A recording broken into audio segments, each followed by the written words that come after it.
আসসালামু আলাইকুম। আমাদের চ্যানেলের নাম হচ্ছে মিরাজ এগ্রো অ্যান্ড ফুড। এতদিন এগ্রো নিয়ে আলোচনা করতাম, আজকে চলেন আমরা কিছু ফুড নিয়ে আলোচনা করি। সো আজকের নতুন একটা রেসিপি, আমার একটা মাথায় রেসিপি আসলো, যেটা হচ্ছে লটকন। লটকন হচ্ছে এটা টক মিষ্টি একটা ফল, তাই চিন্তা করলাম এটা দিয়ে ভর্তা টাইপের কিছু একটা বানালে কেমন হয়। তাই আমি কিছু লটকন নিয়েছি এবং তার খোসা ছাড়ালাম, খোসা ছাড়িয়ে সেগুলো রেডি করে রাখলাম। এবং এর সাথে আমরা দুটো মরিচ নিয়েছি, যেগুলোকে আমরা ভালো করে পুড়ে নিব, মানে এটা ভাজবো না, ডাইরেক্ট পুড়বো। পুড়লে এর ফ্লেভারটা খুবই সুন্দর আসে।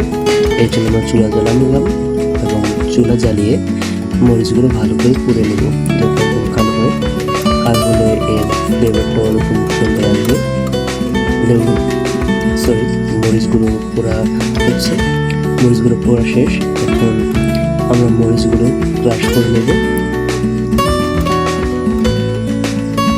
ক্রাশ করা শেষ। এখন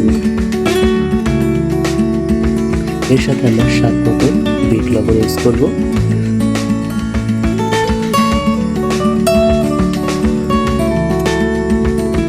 বিট লবণ দেওয়া শেষ। এখন আমরা এর সাথে একটু সরিষার তেল ইউজ করবো। সরিষার তেলটা হচ্ছে অপশনাল, আমি জাস্ট পরীক্ষামূলকভাবে দিয়েছি, তেমন একটা কোনো ফায়দা নেই, তবে আপনারা স্কিপ করার চেষ্টা করবেন। তারপর এগুলো ভালো করে চটকে মেখে নেব। মেখে নেওয়ার পর লটকনের যে কোষগুলো আছে ওগুলো সবগুলো গেলে দিতে হবে, নাহলে ভর্তার প্রপার টেস্টটা আসবে না। এগুলো আস্তে আস্তে সবগুলো, যে কোয়াগুলো, যেগুলো কোষগুলো আছে লটকনের, সবগুলো গেলে দিতে হবে। এখন আমাদের লটকনগুলো মাখা শেষ, আলহামদুলিল্লাহ ভর্তা রেডি।